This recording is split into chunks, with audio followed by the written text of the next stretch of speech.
नमस्कार दोस्तों, कैसे हो आप लोग। गाइस आज का वीडियो स्पेशली उन लोगों के लिए है जो लोग लेबर का काम करते हैं, दुबई आना चाहते हैं।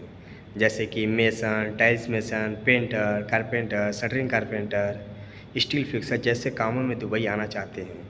वो लोग जानना चाहते हैं कि दुबई में इस काम में कितना सैलरी मिलती है, कितना घंटा काम करना पड़ता है, अंदर बाहर कितना घंटा काम करना पड़ता है और गर्मी के दिनों में बाहर कितना घंटा काम करना पड़ता है, गर्मी का क्या सिचुएशन रहता है दुबई में, इन सब चीज़ों के बारे में जानना चाहते हैं। क्योंकि पहली बार वो दुबई आना चाहते हैं तो लाजिम सी बात है कि इन सब चीज़ों के बारे में उनको जानना चाहिए पहले से। क्योंकि अगर इन सब चीज़ों के बारे में उनको पहले से पता है तो यहाँ पे आने के बाद उनके अंदर किसी तरह का पश्चाताप नहीं होगा। अगर नहीं पता रहता है, यहाँ के आने के बाद पता चलता है तो उनको बहुत ही मुश्किलों का सामना करना पड़ेगा। तो गाइस इस वीडियो में आप लोगों को पूरी जानकारी देने वाला हूँ, बट आप लोगों से एक छोटी सी रिक्वेस्ट है कि चैनल पे नए हो तो चैनल को सब्सक्राइब और साथ में घंटी का बटन जरूर प्रेस कर लीजिए ताकि हमारी आने वाली वीडियो की नोटिफिकेशन आपको सबसे पहले मिले।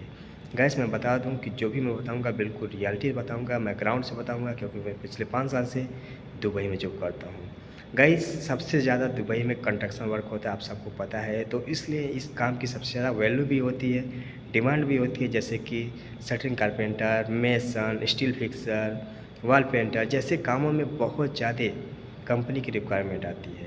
तो और सैलरी भी कितना प्रोवाइड कराती है, देखिए जहाँ पे जिस काम की रिक्वायरमेंट ज़्यादा होती है उस काम में सैलरी कमती मिलती है, समझ सकते हैं, क्योंकि वर्कर्स भर भर के आते हैं और इंडिया में इसमें बहुत ज़्यादा रोजगारी है।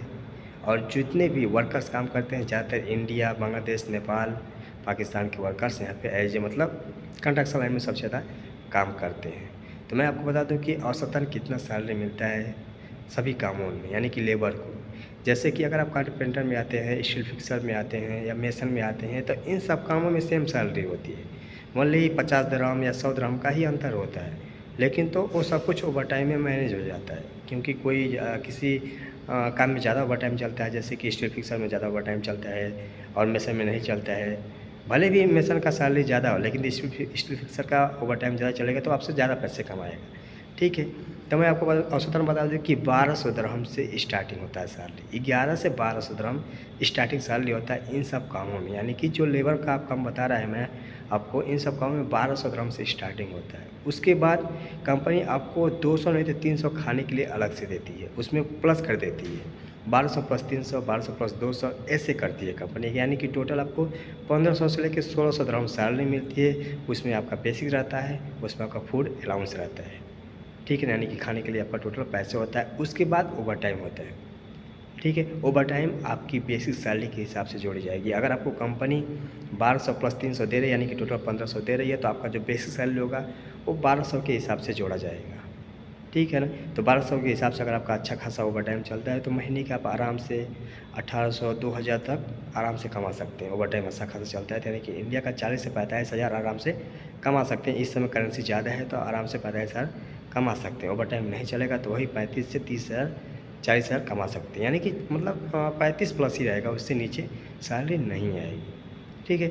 उसके बाद आप लोग के अंदर एक भी कन्फ्यूजन होगा कि रूम वगैरह का होता है, टिकट का क्या सिस्टम है, बेड का क्या सिस्टम। तो देखिएगा इस दुबई में किसी भी कंपनी में आते हैं तो एकोमोडेशन, ट्रांसपोर्टेशन यानी कि रूम, आने जाने के लिए, ट्रैवलिंग के लिए, फिर घर जाएंगे तो टिकट के लिए, इंश्योरेंस, मेडिकल, लीव, सैलरी वगैरह सब कुछ कंपनी प्रोवाइड कराती है।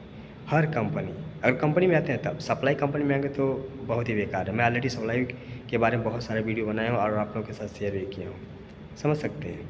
तो कभी भी आना कंपनी में आना तो ये सैलरी मिलती है, इस रेंज में सैलरी मिलती है एज ए लेबर दुबई में। इन सब कामों में steel fixer, shuttering carpenter, wall painter, mason जैसे कामों में इतना ही सैलरी मिलता है। हाँ, कुछ कंपनियां में टाइल्स मेसन को ज़्यादा सैलरी मिल जाती है, उसमें बेसिक 1400 1500 लग जाता है, लेकिन तो ज़्यादातर कंपनी में नहीं, कुछ कंपनियों में, ठीक है। तो बहुत लोग कमेंट्स कर रहे थे तो मैं इस पर एक छोटा सा वीडियो बना के आप लोगों के साथ शेयर करूँ ताकि जो लोग लेबर हैं उनकी इस वीडियो के माध्यम से जानकारी मिले। तो आई होप कि हमारी जानकारी आप सबको सही लगी हो तो प्लीज़ वीडियो को लाइक कर दीजिए, चैनल को सब्सक्राइब कर अपने दोस्तों में शेयर कर दीजिए ताकि जो लोग नए हैं फर्स्ट टाइम दुबई आना चाहते हैं उनकी इस वीडियो के माध्यम से जानकारी मिले। जय हिंद, मिलते हैं नेक्स्ट वीडियो में कोई नई जानकारी के साथ। Thank you guys.